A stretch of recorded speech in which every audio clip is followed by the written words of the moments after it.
और फिर इस आयत शरीफा में इतनी बड़ी खुशखबरी है कि यहूदियों ने और दूसरे अहले किताब ने हज़रत सहाबा रिज़वानुल्लाह ताला अलैहिम अजमईन से फरमाया कि अगर ऐसी आयत हमारी किताब में होती तो हमारे लिए वो ईद का दिन होता। तो उमर रज़ी अल्लाह ताला ने फरमाया जवाब में कि वो ईद ही का दिन था जिस दिन हमारे लिए आयत अल्लाह ने नाज़िल फरमाई। जवारिह जो है ये लफ्ज़ इस्तेमाल होता है शिकारी जानवर के लिए। कुछ जानवर ऐसे होते हैं जिनको आदमी शिकार के लिए सधाता है, उसको उसकी ट्रेनिंग दी जाती है। जब आप देखें कि कई जानवर ऐसे हैं, सर्कस वाले कितने सारे काम सर्कस वाले करवाते हैं, तो उस तरीके पर उन जानवरों को ट्रेन करते हैं। इसी तरह शिकार करने के लिए भी बाद लोग कुछ जानवरों को, जैसे एक तो बाज जो होता है बड़ा सा परिंदा, उसको सधाया जाता है, कुत्ते को भी सधाया जाता है, सिखाया जाता है। तो इनका काम ये होता है, उनको इस तरह सिखाया जाता है, इस तरह ट्रेन किया जाता है शिकार करने के लिए कि वो अपने खाने के हिसाब से नहीं पकड़ता कि मैं इसका निवाला निकाल लूँ, बल्कि उसको सिर्फ पकड़ के रोकने के लिए रहता है। और वल मुहसनात मिनल्लज़ीना उतुल किताब मिन क़ब्लिकुम, और वो भी पाकदामन औरतें तुम्हारे लिए हलाल हैं जिनको तुमसे पहले किताब दी गई थी। अब जिनको हमसे पहले किताब दी गई वो कौन है? यहूद और नसारा। तो इस आयत शरीफा से ऐसा मालूम होता है कि अहले किताब औरतों से मुसलमान निकाह कर सकता है। लेकिन आज की दोनों कौमें जो हैं वो खुले शिर्क में मुब्तला। वो शिर्क क्या है कि जब किसी ने अल्लाह के एक नबी को अल्लाह का बेटा कह दिया तो उसके बाद क्या बचा उसके पास? कुछ नहीं है। उसी तरह यहूद जो हैं तो उज़ैर को अल्लाह का बेटा कहते हैं, उनके पास भी। तो आज के दौर में उन ख़वातीन से उस वक्त तक निकाह नहीं किया जा सकता जब तक कि वो ईमान ना कबूल कर लें। हक़ के नूर से रोशन है इसकी सुबह व शाम, इसके हर गोशे में गूंजे हक़ ताला का कलाम। ये इदारा मजलिस-ए तालीमुल कुरान जिसका नाम। अस्सलामु अलैकुम वरहमतुल्लाहि वबरकातुहू।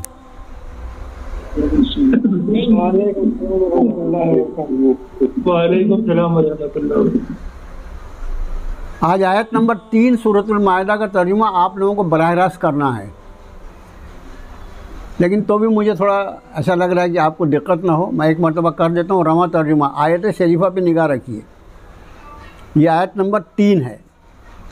हराम कर दिया गया तुम पर मुर्दार और खून और सूअर का गोश्त और जिस पर पुकारा गया अल्लाह के गैर का नाम, उसे वह और गला घुट के मरा हुआ और चोट खाकर मरा हुआ और गिरकर मरा हुआ और सींग मारकर मरा हुआ और जिसे खाया किसी दरिंदे ने सिवाय वो जिसे तुमने ज़बह कर लिया हो, और जो कुछ ज़बह किया गया किसी स्थान पर, और ये कि तुम किस्मत मालूम करो तीरों से। ये सब के सब गुनाह हैं। आज नाउम्मीद हो गए वो लोग जो कुफ्र करने वाले हैं तुम्हारे दीन से, फिर तुम न डरो उनसे और डरो सिर्फ मुझसे। आज के दिन मैंने पूरा कर दिया तुम्हारे लिए तुम्हारा दीन, और मैंने मुकम्मल कर दिया तुम्हारे लिए तुम्हारा दीन, और पूरी कर दी तुम पर मेरी नेमत, और मैंने पसंद कर लिया तुम्हारे लिए इस्लाम को दीन की हैसियत से। फिर भी जो कोई मजबूर हो जाए भूख से, ना मायल होने वाला हो गुनाह की तरफ, तो बेशक अल्लाह मग़फ़िरत फरमाने वाले रहम फरमाने वाले हैं। अब इसमें ये आयत शरीफा जो है ये हज के मौके पर, जो नबी करीम सल्लल्लाहु अलैहि वसल्लम जिसको हज्जतुल विदा कहा जाता है, आखिरी हज, तो उस मौके पर ये अरफात में नाजिल होने वाली आयत शरीफा है। और हमने सूरत जब शुरू हुई जब भी बताया। अब अरफात जो है वो तो ज़ाहिर है कि मक्के का हिस्सा है ना, लेकिन उसके बाद भी इस आयत शरीफा को जो है वो मदनी इसलिए कहा जाता है कि हिजरत के बाद का वाक़या है ये। और फिर इस आयत शरीफा में इतनी बड़ी खुशखबरी है कि यहूदियों ने और दूसरे अहले किताब ने हज़रत सहाबा रिज़वानुल्लाह ताला अलैहिम अजमईन से फरमाया कि अगर ऐसी आयत हमारी किताब में होती तो हमारे लिए वो ईद का दिन होता। तो उमर रज़ी अल्लाह ताला ने फरमाया जवाब में कि वो ईद ही का दिन था जिस दिन हमारे लिए यह आयत अल्लाह ने नाज़िल फरमाई। कि कितनी खुशखबरी है। अल-यौम अकमलतु लकुम दीनकुम, आज के दिन मैंने तुम्हारे दिन की तकमील कर दिया। इसका माना ये कि अब एक ऐसा मुकम्मल कंप्लीट दिन तुम्हारे हाथ में है कि उसमें तुम्हारी ज़िंदगी के किसी मसले के लिए तुम किसी के आगे तरफ देखने के लिए मजबूर नहीं होगे। सारे के सारे ज़िंदगी के पूरे मसाइल तुम्हारे दीन में मौजूद हैं। फिर वो अतमम तो अलैकुम नेमती, और मेरी नेमत मैंने तुम पर पूरी कर दी। व रज़ी तो लकुमुल इस्लाम दी, अब मैंने पसंद कर लिया, राज़ी हो गया मैं तुम्हारे लिए इस्लाम को दीन कर। इसमें मतलब ये कि अगर अल्लाह को राज़ी करना है, अल्लाह की रज़ा को तलाश करना है, तो जाहिर है कि रब ताला ने फरमाया कि मैं तुम्हारे दीन को इस्लाम के एतबार से मैंने पसंद किया है। तुम्हारी ज़िंदगी अगर इस्लाम पर गुजरेगी तो तुमसे मैं राज़ी होऊंगा।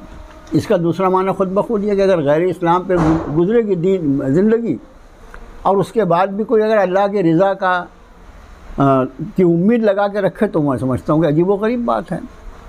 और बहुत सारी इस आयत शरीफा के इतने फ़ज़ाइल और इतने मसाइल लिखे हैं उलमा ने। बहरहाल ये कोई अपना दर्स की क्लास नहीं है।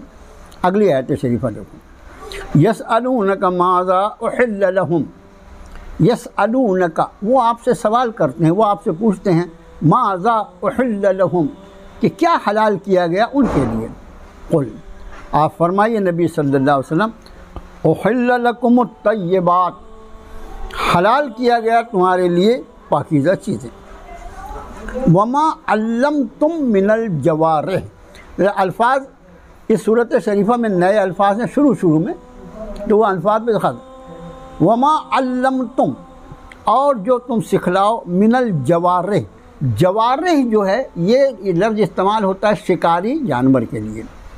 कुछ जानवर ऐसे होते हैं जिनको आदमी शिकार के लिए सधाता है, उसको उसकी ट्रेनिंग दी जाती है। जब आप देखें कि कई जानवर ऐसे हैं, सर्कस वाले कितने सारे काम सर्कस वाले करवाते हैं, तो उस तरीके पर उन जानवरों को ट्रेन करते हैं। इसी तरह शिकार करने के लिए भी बाज़ लोग कुछ जानवरों को, जैसे एक तो बाज जो होता है बड़ा सा परिंदा, उसको सधाया जाता है, कुत्ते को भी सधाया जाता है, सिखाया जाता है। तो इनका काम ये होता है, उनको इस तरह सिखाया जाता है, इस तरह ट्रेन किया जाता है कि अब जाहिर है कि जब शिकार जो होगा, जानवर जिसको शिकार करना है वो तो बहुत तेज़ भागता है ना, हरन है बहुत तेज़ भागता है, तो उसके पीछे आदमी तो नहीं दौड़ के जा सकता, लेकिन कुत्ते की स्पीड बहुत ज़्यादा होती है। तो ऐसे शिकार को पकड़ने के लिए उस कुत्ते को सिखाया जाता है, और फिर वो कुत्ता जाके उस शिकार को सिर्फ रोक के रखता है, उस शिकार को रोक के रखता है। एक रोकने की शक्ल ये होती है कि उसके आजू बाजू ऐसा भौंकता है कि उसको जाने नहीं देता आगे, जब तक शिकारी वहाँ पहुँच जाता है। दूसरी एक शक्ल और हो सकती है कि वो अपने मुंह से उसको पकड़ ले, लेकिन मुंह से पकड़ने में उसको इतना ट्रेंड किया जाता है उस जानवर को जिसको सधाया गया है शिकार करने के लिए, कि वो अपने खाने के हिसाब से नहीं पकड़ता कि मैं इसका निवाला निकाल लूँ, बल्कि उसको सिर्फ पकड़ के रोकने के लिए रहता है। तो इस तरह के जानवर जो हैं जिनको सधाया, उनको जवारिह कहा जाता है, कि जो सिखाया तुमने शिकारी जानवर को। मुकल्लिबीन, शिकार पर सधाए हुए, तो अल्लमूनहुन्ना, तुमने सिखलाया उन्हें, मिम्मा अल्लमकुमुल्लाह, उसमें से जो अल्लाह ने तुम्हें सिखाया। ये फ़न किसने तुमको सिखाया? ये जानवर जिसको अकल नाम की कोई चीज़ नहीं, उसको तुम शिकार पकड़ना और शिकार का रोकना सिखाओ, ये तुमको किसने सिखाया? तुमको अल्लाह ने सिखाया। इसलिए फरमाया कि मुकल्लिबीना, कि शिकार पर सधाए हुए, तो अल्लमूनहुन्ना, तुम उन्हें सिखाते हो, मिम्मा अल्लमकुमुल्लाह, उसमें से जो कुछ अल्लाह ने सिखाया तुम्हें, फ़कुलू, फिर खाओ, मिम्मा, उसमें से जो, अमसकना, ये असल लफ्ज़ जो है वो इमसाक यानी रोकना, अमसकना, वो पकड़ रखें, अलैकुम, तुम्हारे लिए, वज़कुरुस्मल्लाह, उस पर ज़िक्र करो अल्लाह का, नाम लो अल्लाह का, यानी उसको ज़बह करना जो है, वत्तक़ुल्लाह, और डरो अल्लाह से, इन्नल्लाह सरीउल हिसाब, बेशक अल्लाह जल्द हिसाब लेने वाले हैं। इसका माना ये कि ऐसे जानवर जिसको बराह रास्त शिकारी नहीं पकड़ सकता, उसको पकड़ा है उसने उन सधाए हुए जानवरों के ज़रिए, जिन जानवरों को उसने शिकार की पकड़ने की ट्रेनिंग दिया है, तो वो जानवर उसको शिकार को रोक के रखें, और फिर उसको ये शिकारी पकड़ ले, उसको बिस्मिल्लाह अल्लाह अकबर करके ज़बह कर दे, वो भी हलाल है। तो ज़रा गौर से देखें, अब वो आपसे सवाल करते हैं क्या कुछ हलाल किया गया उनके लिए। आप फरमाइए नबी सल्लल्लाहु अलैहि वसल्लम, हलाल किया गया तुम्हारे लिए पाकीज़ा चीज़ों को, और जो तुम सिखलाओ शिकारी जानवरों को शिकार पर सधाए हुए तुम सिखलाते हो उन्हें, उसमें से जो सिखाया तुम्हें अल्लाह ने, फिर खाओ उसमें से जिन्हें उन्होंने रोका तुम्हारे लिए, और लो अल्लाह का नाम उस पर। जिसको रोका उसने, उसको पकड़ लिया, वो तुम्हारे लिए हलाल है, मगर कब? उस पर तुम अल्लाह का नाम ले लो। वत्तकुल्लाह, और डरो अल्लाह से, बेशक अल्लाह जल्द हिसाब लेने वाले हैं। अल-यौम उहिल्ल लकुमुत-तय्यिबात, अल-यौम उहिल्ल लकुमुत-तय्यिबात, आज के दिन हलाल किया गया तुम पर पाकीज़ा चीज़ों को।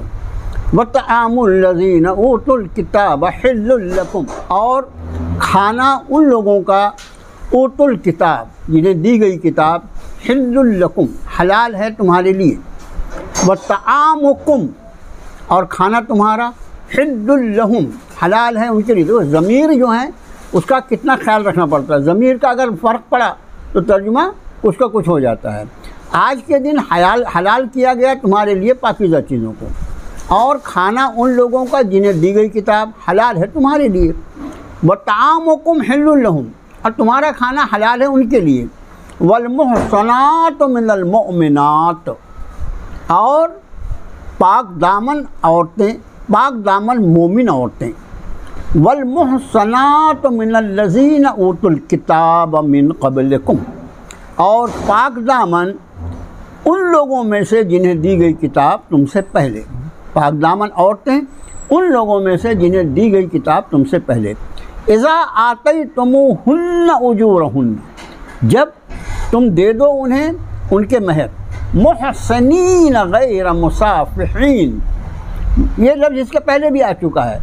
मुहसनीन, निकाह करने के लिए, गैर मुसाफिहीन, न के ख्वाहिशात पूरी करने के लिए, वला मुत्तखिज़ी अख़दान, और ना खुफिया आशनाई करने के लिए।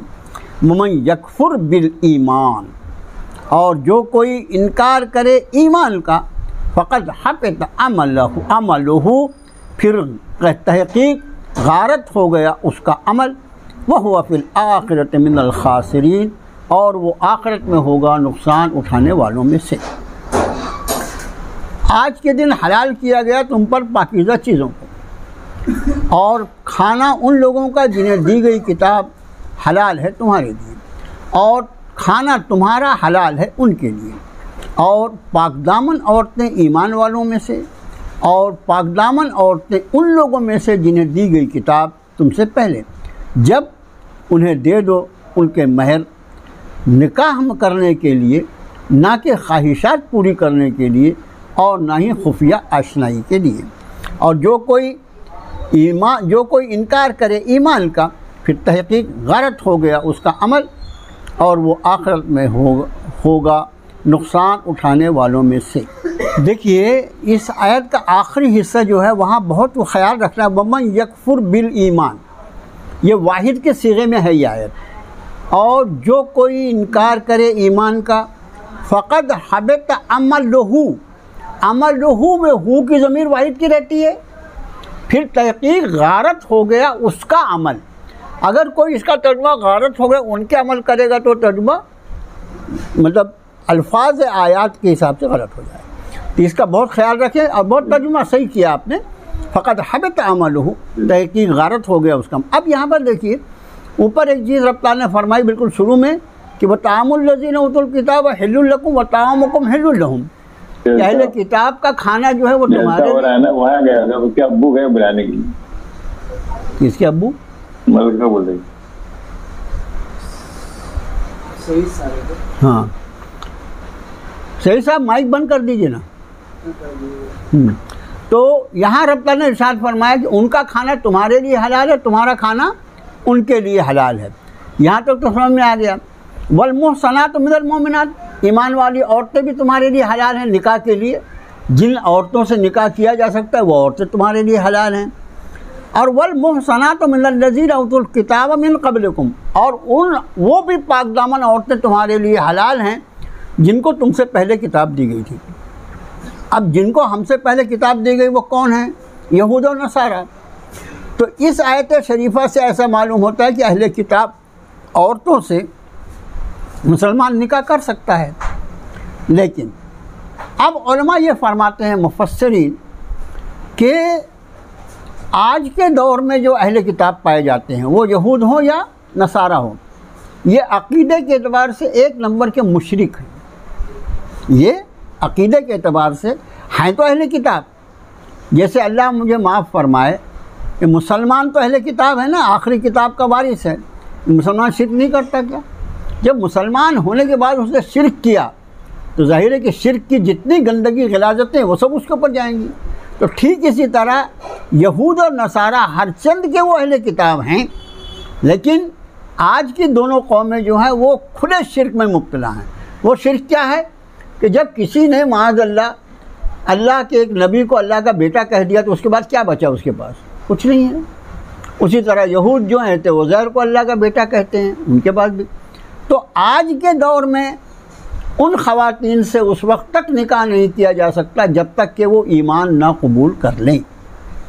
एक बात ख्याल रखो। और उसके बाद फिर आगे फरमाया कि निकाह जब भी करना हो वो मोमिना खातून से करना हो, अहले किताब को ईमान में लाकर उनसे करना, कहीं भी निकाह करना। निकाह का मतलब निकाह का जो मकसद अल्लाह ने रखा है उसी मकसद के लिए होना, निकाह उसके सिवा किसी और मकसद के लिए ना किया जाए। फिर उसके बाद वमन यकफुर बिल ईमान, और जो इनकार कर दे ईमान का। ईमान जो है वो दुनिया को ईमान क्या है? ईमान बिल्लाह, ईमान बिल रसालत, ईमान बिल आखिरत। इसमें से कोई किसी चीज़ का इनकार कर दे या उसमें कम ज़्यादा करे, फ़क़द हबित अमलुहु, उस शख्स का अमल गारत हो जाए। ईमान की वजह से अल्लाह की बारगाह में अमाल कबूल होंगे। गैर मोमिन जो ईमान वाला नहीं है, फिर उसके पास अच्छे किस्म के, जिसको हम नेकियां कहते हैं, गरीबों की मदद करना, दूसरे के काम आना, लोगों के लिए कुर्बानी देना, लोगों की खिदमत करना, कितना भी ज़ख़ीरा हो, लेकिन ईमान की अदम मौजूदगी में कोई नेकी अल्लाह की बारगाह में नेकी नहीं शुमार। इसका हमेशा ख्याल रखना।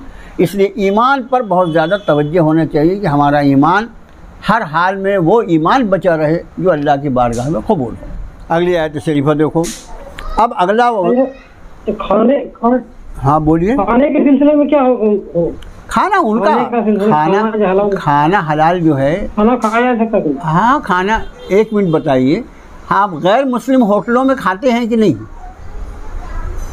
गैर मुस्लिम हलवाई के यहाँ का सामान लेके खाते हैं कि नहीं? खाते हैं ना? हाँ। तो खाना, जिस चीज़ में दो चीज़ों का आदमी को खाली ख्याल रखना है।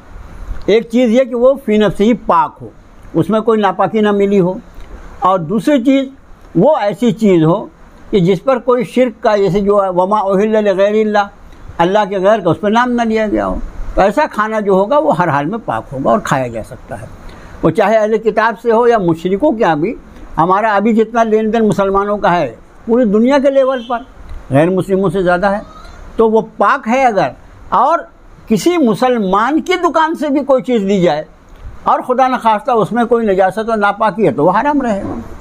तो बुनियाद जो है उसका फ़ी नफ्स ही पाक होना, जो हम उससे लेके खा रहे हैं, और दूसरी चीज़ है कि उसमें शिर्क का कोई शायबा ना हो। जैसे अहले किताब का खाना भी हमारे लिए जो हलाल है, मतलब उनके घर जो भी पकता है, उसमें भी जो उनके ख़ास त्योहारों से मुताल्लिक़ चीज़ें हैं उसके लिए उलमा ने मना किया है।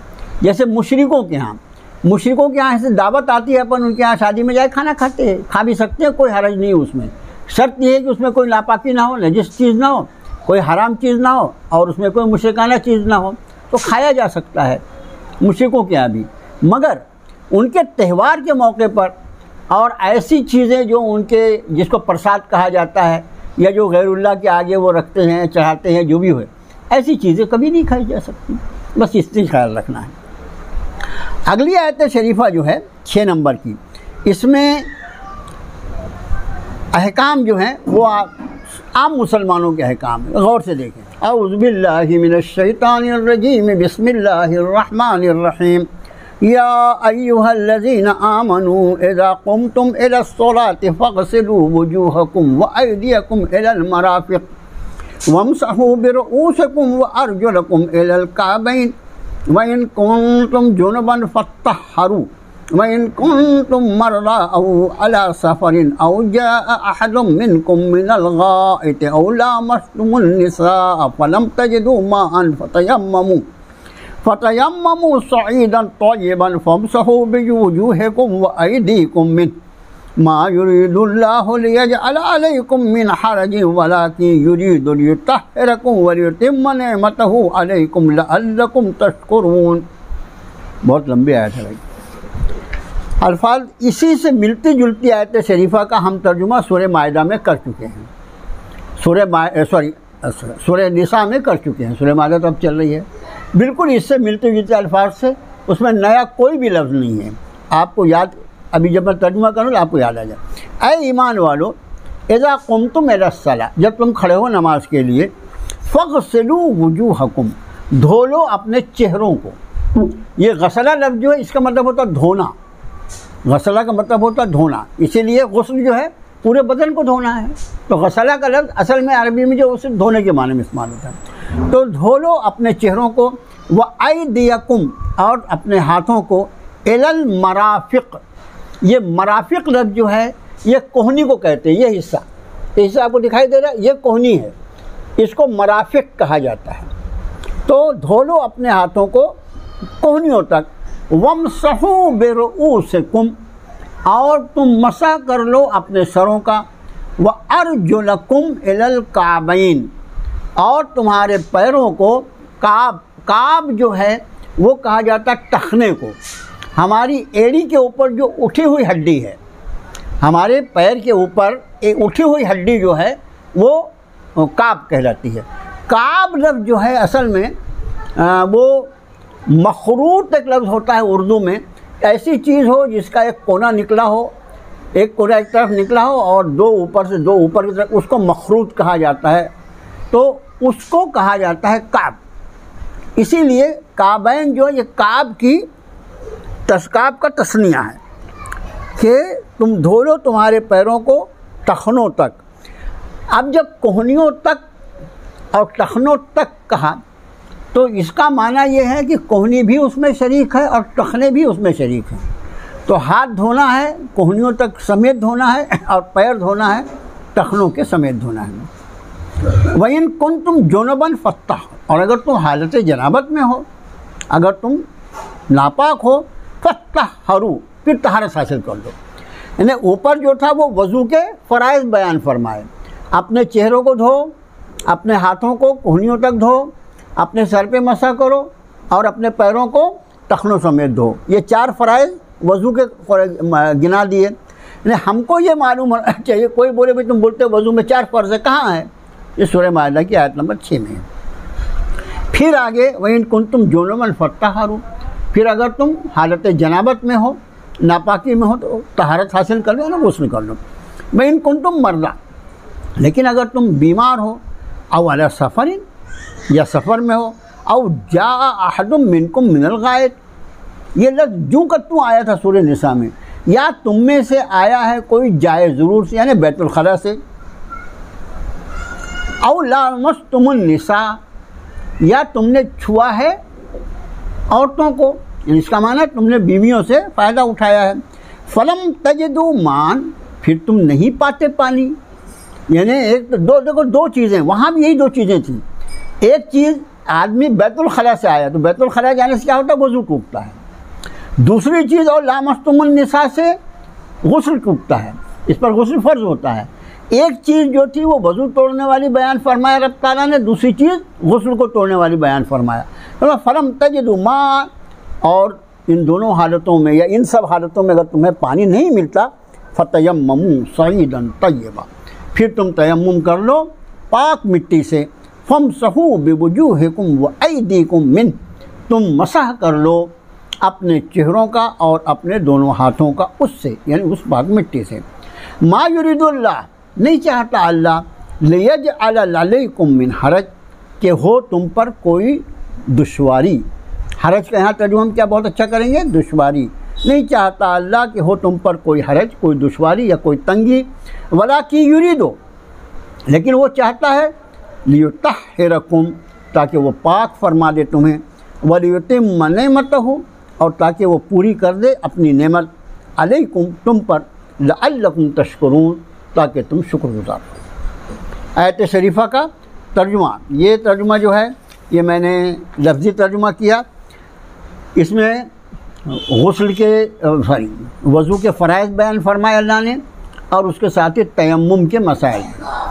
सूरह निसा में भी ये सारे मज़ामीन आ चुके हैं, यहाँ पर भी वही दोहरे, लेकिन यहाँ पर ख़ास तौर से जो वज़ू के फ़राइज़ बयान फरमाए हैं वो सूरह निसा में वो मज़मून नहीं था। इस आयत शरीफ़ा का तर्जुमा इंशाअल्लाह आप अगली नशिस्त में पीर के दिन करेंगी, इसलिए कि आयत बहुत लंबी है और आप अभी जब तर्जुमा शुरू करें तो उसके पहले टाइम ख़त्म हो जाएगा हमारी क्लास का। आप वो 6 नंबर आयत है जिसका हमको तर्जुमा करना होगा इंशाअल्लाह पीर को। आज अल्हम्दुलिल्लाह जुमेरात है, यानी जुमे की शब लग चुकी है। जुमे के जो अहकाम हैं और मखसूस जो मामूलात हैं उसका ख्याल रखें, दुआओं का एहतमाम करें अपने लिए, अपने अहले खाना के लिए, पूरी उम्मत मुस्लिमा के लिए। अल्लाह ताला आप सब की, हमारी पूरी उम्मत मुस्लिमा की हिफाजत फरमाए। अस्सलामु अलैकुम व रहमतुल्लाहि व बरकातुहू।